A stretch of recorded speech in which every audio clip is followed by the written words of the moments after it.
नाज़रीन, आज हम इस मसले पर गुफ्तगू करेंगे कि जहेज़ की शरीयत में क्या हैसियत है। कि जो हमारे अवाम में जहेज़ का एक रिवाज चला कि बगैर जहेज़ के शादी नहीं होती, इसको शादी का एक हिस्सा, एक जुज़ समझा जाता है। शरीयत में इसकी क्या हैसियत है और इसका लेना या देना, इसके बारे में शरीयत का क्या हुक्म है। सबसे पहले मैं इस बात को वाज़ेह कर दूँ कि शरीयत इस्लामिया में इसकी कोई हैसियत नहीं। प्यारे आका करीम सल्लल्लाहु अलैहि वसल्लम का ज़माना देखें, आका करीम सल्लल्लाहु अलैहि वसल्लम की ज़िंदगी, आपके बाद सहाबा किराम की ज़िंदगी, उन तमाम हज़रात की ज़िंदगी का मुताला करें तो आपको ये बात वाज़ेह होगी। कहीं किसी के बारे में ये नहीं मिलता कि फ़लाँ ने इतना जहेज़ दिया या फ़लाँ ने इतने जहेज़ का मुतालबा किया तो उनके मुतालबे पर उन्हें इतना जहेज़ दिया गया। कुछ लोगों को ये ख्याल होता है, वो यहाँ से दलील पकड़ते हैं कि प्यारे आका करीम सल्लल्लाहु अलैहि वसल्लम ने अपनी चहेती बेटी हज़रत फ़ातिमा रज़ियल्लाहु ताला अन्हा का निकाह जब हज़रत अली रज़ियल्लाहु ताला अन्हु से फरमाया तो आका करीम सल्लल्लाहु अलैहि वसल्लम ने उनको जहेज़ के तौर पर कुछ सामान दिया। लेकिन इस बात को दलील बनाना और इससे ये दलील पकड़ना कि जहेज़ हुज़ूर सल्लल्लाहु अलैहि वसल्लम से साबित है, ये बिल्कुल ऐसी बात है जो लोग अपनी तरफ से बना लेते हैं। शरीयत में इस तरह पर इस्तिदलाल करना बिल्कुल बातिल है। सबसे पहले मैं इस चीज़ को क्लियर कर दूं कि आका करीम सल्लल्लाहु अलैहि वसल्लम की बारगाह में हज़रत अली करमल्लाहु वजहुल करीम बचपने से रहा करते थे। प्यारे आका करीम सल्लल्लाहु अलैहि वसल्लम ने बचपने से उनकी परवरिश फरमाई। वो आका करीम सल्लल्लाहु अलैहि वसल्लम के ही साथ में रहा करते थे। हुज़ूर इस्लाम ने पूरी ज़िंदगी उनकी परवरिश फरमाई।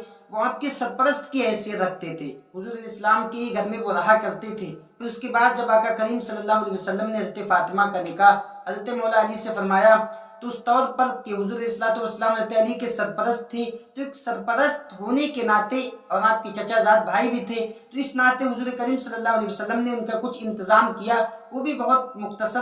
तो इसको इस तौर पर दलील में पेश करना कि जहेज़ ही हुज़ूर करीम सल्लल्लाहु अलैहि वसल्लम से साबित है, यह ऐसा हरगिज़ नहीं, बल्कि आका करीम सल्लल्लाहु अलैहि वसल्लम ने जो कुछ भी अपनी बेटी फातिमा को दिया वो इस तौर पर दिया था कि हज़रत अली रज़ियल्लाहु ताला अन्हु की हुज़ूर इस्लाम सरपरस्त थे।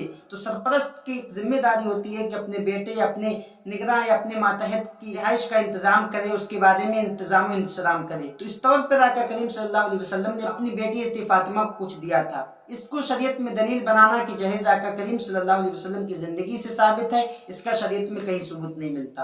अब इस चीज़ पर आते हैं कि जहेज़ की शरीयत में क्या हैसियत है। लोग जो जहेज़ देते हैं, कुछ मुतालबा करते हैं, तो इसका लेना देना क्या है।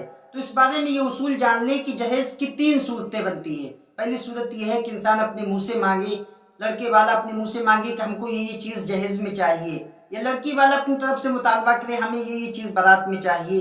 तो ये अगर मुतालबे के तौर पर किसी चीज़ को मांगा जाए तो ये रिश्वत हो जाती है, और रिश्वत नाजायज़ व हराम है। प्यारे आका करीम सल्लल्लाहु अलैहि वसल्लम की हदीस पाक है, अर्राशिबुल मुर्तशी किलाहुमा फिन्नार, कि रिश्वत देने वाला रिश्वत लेने वाला दोनों के दोनों जहन्नम में जाएंगे।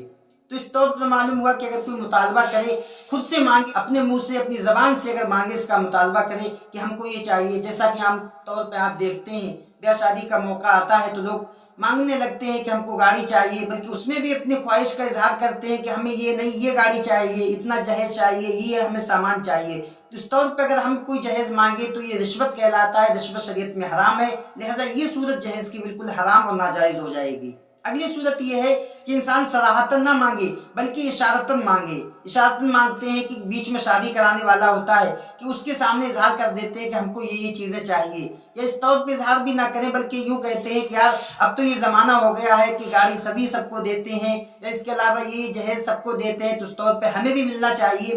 तो ये भी मांगने की एक सूरत है, ये सराहतन नहीं बल्कि इशारतन मानी जाती है। तो ये भी इसी के तहत आएगी कि ये भी रिश्वत की सूरत है, इसका भी लेना और देना दोनों हराम है।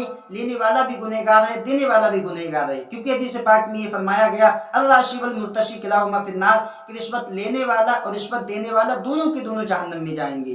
तो ये भी लेना और देना दोनों हराम है।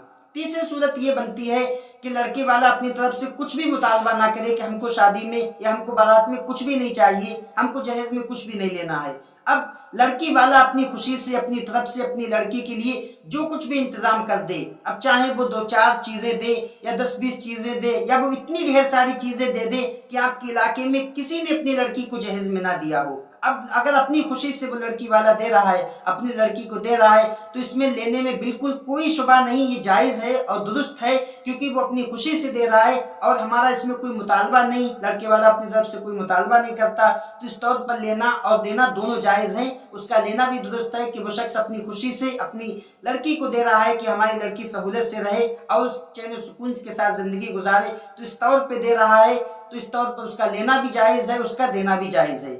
اس تعلق سے فتاوی عالمگیری میں ایک بالکل صراحت کے ساتھ عبارت ملتی ہے، لو اخذ اہل المرأة شیئا عند التسلیم فللزوج ان یستردہ لانہ رشوہ کذا فی البحر الرائق، کہ اگر لڑکی کے گھر والوں نے نکاح کے وقت یا اس کی رخصتی کے وقت کوئی چیز لی یا کسی چیز کا مطالبہ کیا، تو لڑکے کو یعنی شوہر کو اس بات کا حق ہے کہ اس چیز کو وہ واپس لے لے، اس لیے کہ یہ رشوت ہے، رشوت کے طور پر کوئی چیز دے تو اس کے لیے ضروری ہے کہ اس کو واپس کرا لے۔